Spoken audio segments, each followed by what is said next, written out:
Dans le cadre des législatives du 8 janvier 2023, Guérit TV Monde se rapproche de ses abonnés et internautes. Le leader des Web TV installe donc ses antennes régionales dans tous les départements du Bénin. Pour vos différentes activités, plus de soucis à vous faire. Pour plus d'informations, appelez le 229 91 19 10 10.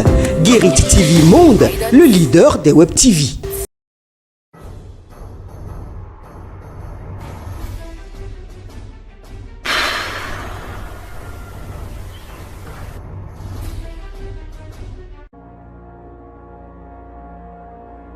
Nous sommes de nouveau à ce rendez-vous de votre émission Tour d'Horizon, toujours avec la même équipe de la rédaction de Guérit TV Monde. Bonsoir à tous et bienvenue. Les 218 candidats du parti Bloc républicain qui candidatent aux élections législatives de janvier 2023 ont été investis par le secrétaire général national Abdoulaye Bio Tchane. À la fin de cette cérémonie tenue au Palais des Congrès, samedi 19 novembre 2022, les candidats à la députation ont exprimé leurs impressions au micro d'une équipe de la rédaction de Guérit TV Monde. Sentiment de fierté, et surtout un ressentiment surtout de beaucoup de responsabilités par rapport à cette investiture. Ça nous donne un peu le sentiment d'un devoir qui reste à accomplir, celui de faire en sorte que notre parti sorte premier au soir du 8 janvier 2023. Sur toute l'étendue du territoire national. Vraiment, j'ai un sentiment de joie, de fierté d'appartenir au meilleur groupe politique du pays et organisationnel. Vous n'êtes pas à savoir que nous sommes les premiers à avoir notre récépissé définitif et qu'aujourd'hui nous sommes à part d'œuvre pour quand même concrétiser cette bonne organisation au sein de notre groupe politique au soir du 8 janvier 2023. Un sentiment de fierté d'appartenir au Bloc républicain.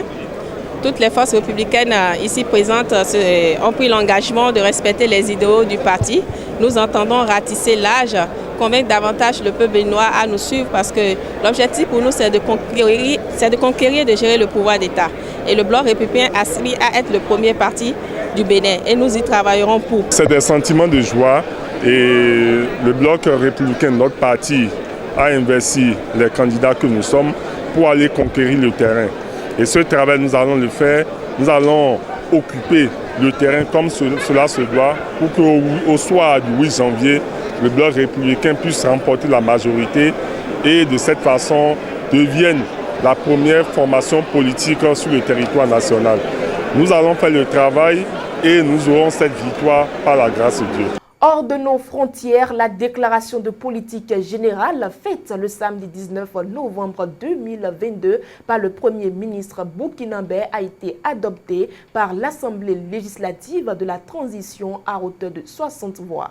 Au Burkina Faso, Maître Apollinaire Kielem de Tambela a sacrifié à la traditionnelle déclaration de politique générale DPG le samedi 19 novembre 2022.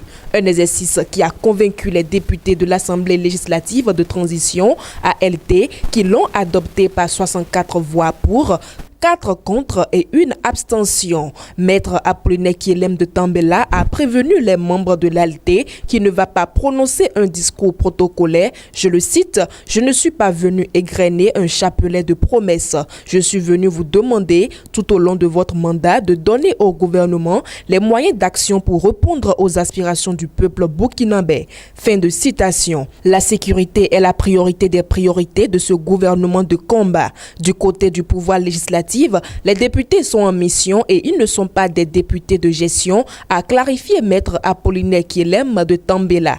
L'essentiel des moyens sera orienté vers la sécurisation du territoire et des populations. Moyens matériels et financiers, aussi bien qu'humains, culturels et spirituels. En plus du terrorisme, le chef du gouvernement a fait mention de l'insécurité qui existe dans les cités, les rues et les familles qui menacent le vécu quotidien des Burkinabés. Le gouvernement gouvernement veillera à une meilleure appropriation du code de la route par les citoyens et à une application rigoureuse des différents tests encadrant la circulation routière, a-t-il signalé. Il a également ajouté que le code de la route sera enseigné dès l'école primaire. À l'occasion du 18e sommet de la francophonie à Djerba en Tunisie, la ministre ivoirienne de la Culture et de la Francophonie s'est entretenue avec son homologue du Québec afin de renforcer les liens entre les deux pays.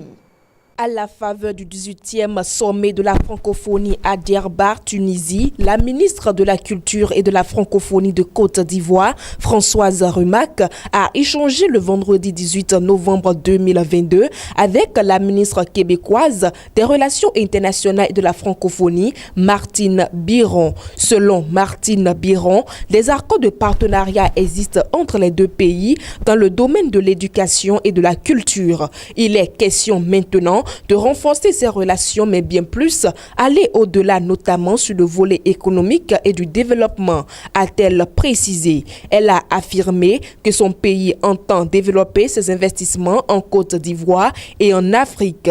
Les relations entre Abidjan et le Québec vont connaître, selon elle, un nouveau tournant profitable aux populations. Je cite, « Je me propose de me rendre à Abidjan à la fin du mois de janvier pour continuer notre relation. Nous avons parlé de partenariat en audiovisuel et sur d'autres sujets. La Côte d'Ivoire pourrait aussi partager sa culture au Québec. » Fin de citation, a déclaré Martine Biron. La ministre ivoirienne s'est dit convaincue que ce sommet est un excellent moment pour faire rayonner la langue française et la culture dans l'espace francophone. Mesdames et messieurs, c'était le bulletin d'information du lundi 21 novembre 2022. Nous marquons à présent une courte pause. Guérit TV Monde casse ses prix. Wow! Chers candidats aux législatives, profitez de cette opportunité que le leader des Web TV vous offre pour mieux faire connaître vos ambitions et le projet de société de votre parti politique. Et tout ceci à un prix défiant toute concurrence. Pour plus d'informations, appelez le service commercial au 00229 91 19 10 10. Guérit TV Monde, le leader des Web TV. De retour sur ce plateau avec Mas Gaspard Adjamossi de la chronique du jour.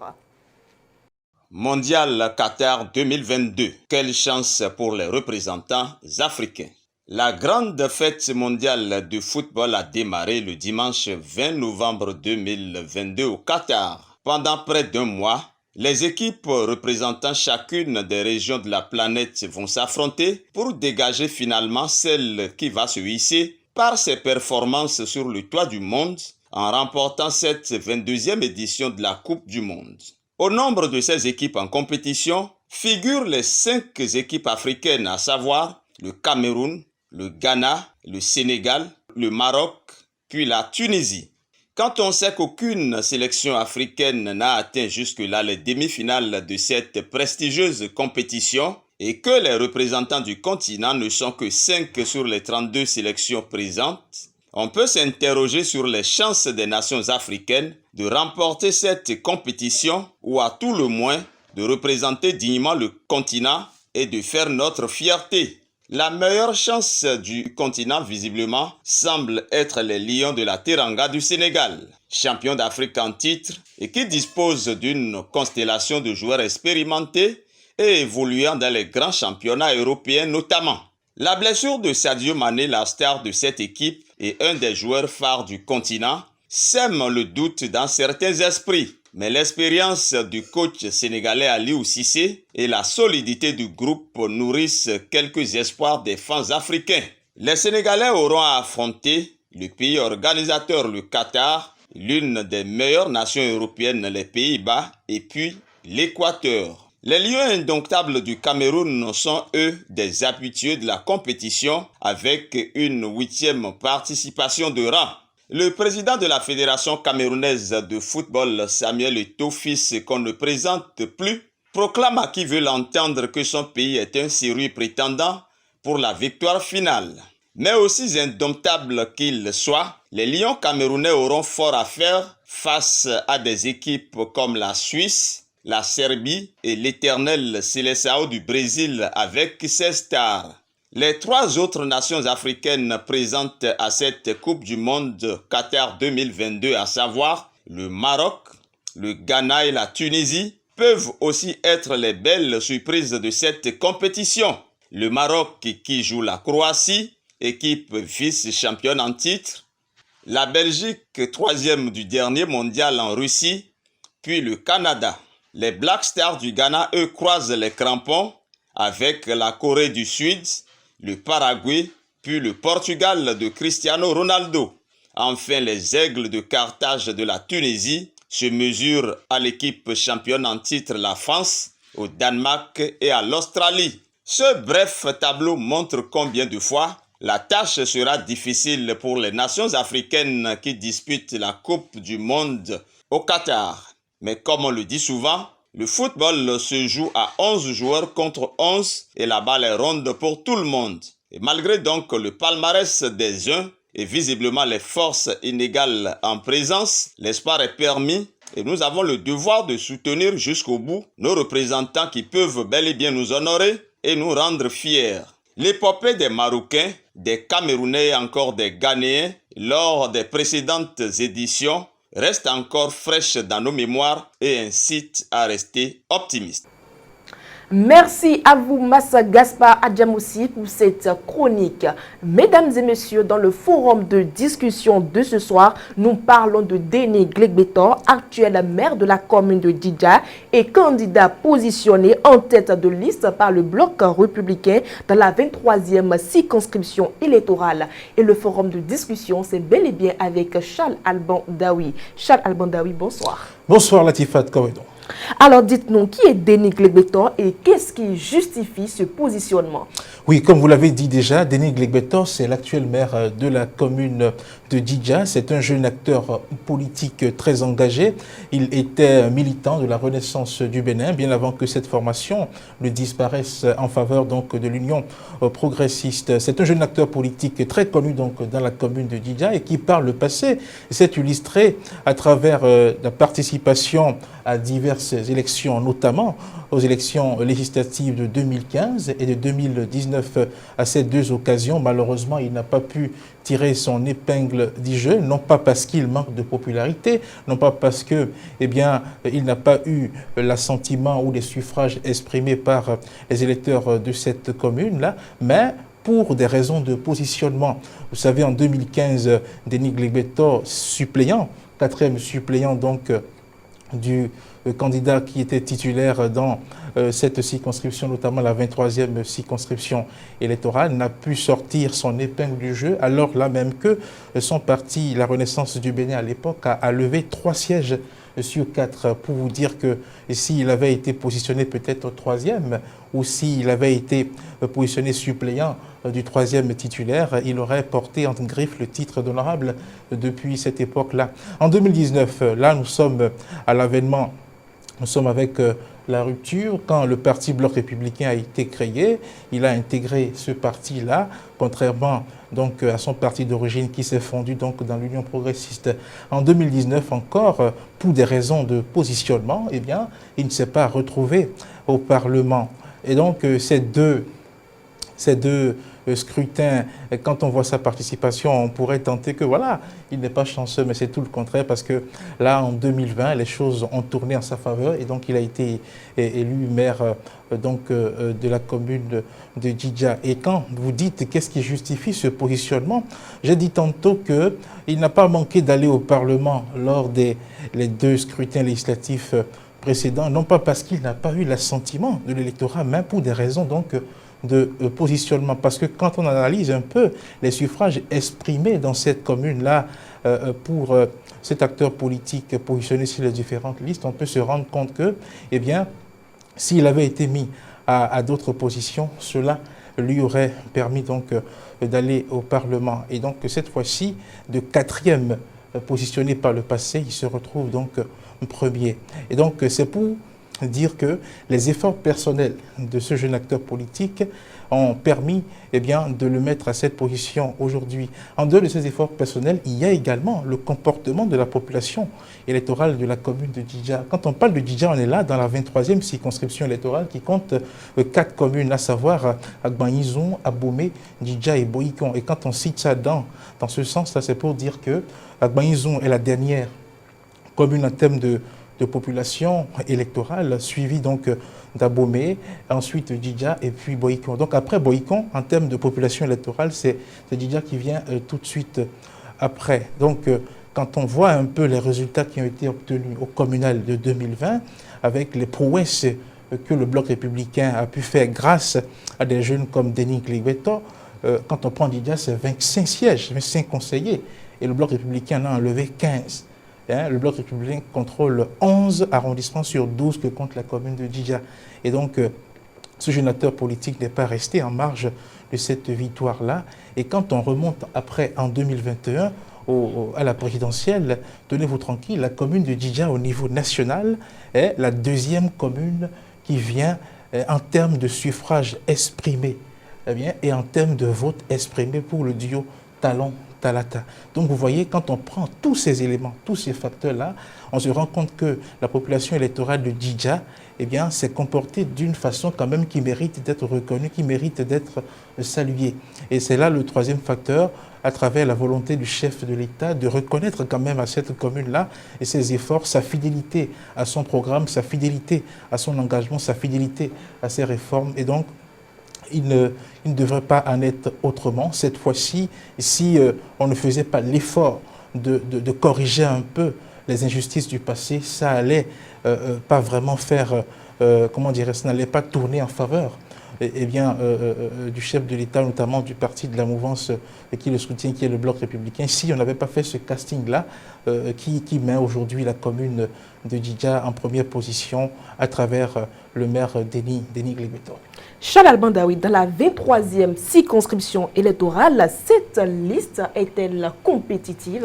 Vous savez, parmi les listes ou bien parmi les positionnements qui ont été faits dans différentes circonscriptions électorales, je peux vous dire que celle de la 23e circonscription électorale est celle qui est considérée comme la plus juste et la plus compétitive qui soit. Parce que là, quand on se réfère un peu aux élections communales, à voir les résultats qui ont été obtenus, il se dégageait 2 grandes communes là dans la 23e circonscription électorale, à savoir Boïkon et Djidja. Donc il fallait forcément composer avec l'une de ces 2 communes en position de première place. Et cette fois-ci, c'est Djidja qui a gagné sur Boïkon. Et donc, vous voyez, quand on fait ce genre de casting, les gens de Boïkon, forcément, voudront porter leur candidat à l'Assemblée nationale. Donc, ils vont forcément voter davantage et ceux de Djidja n'en feront pas moins parce que là, c'est eux qui sont en tête et qui vont constituer la locomotive qui va traîner tous les autres wagons. Donc, pour dire que c'est un casting quand même qui a recueilli l'assentiment de la plupart des leaders de la région, mais également des responsables du Bloc républicain. C'est un casting qui va donner des résultats probants, parce que l'objectif du Bloc républicain étant de devenir le premier parti politique au Bénin après le scrutin du 8 janvier, il y a là 5 sièges à lever. Donc il n'y a pas de doute que c'est de loin la liste la plus compétitive que le Bloc républicain ait pu faire dans cette région-là. Bien, merci à vous, Charles Albandaoui, pour votre intervention. C'est moi qui vous remercie. Amis fidèles de Guérita TV Monde, ainsi se referme le forum de discussion de ce lundi 21 novembre 2022. Passons tout de suite à la vidéo du jour. La femme la plus petite du monde. Elle mesure 62 cm. Hello. C'est incroyable. Elle a 28 ans et elle pèse 6 kilos. Elle a une maladie rare qui fait qu'elle s'est arrêtée de grandir à 3 ans et elle ne grandira plus jamais. Elle ne peut pas courir ni sauter. Ses pieds font seulement 8 cm. Pour te rendre compte, voilà avec une vraie casquette. C'est dingue. Et avec des vraies lunettes. Elle mange comme tout le monde, mais juste en plus petite quantité. Ses plats préférés sont les pizzas et les nouilles. Mais elle ne peut manger Mesdames et messieurs, nous sommes déjà à la fin de votre émission Tour d'Horizon. Merci de nous avoir suivis et à demain.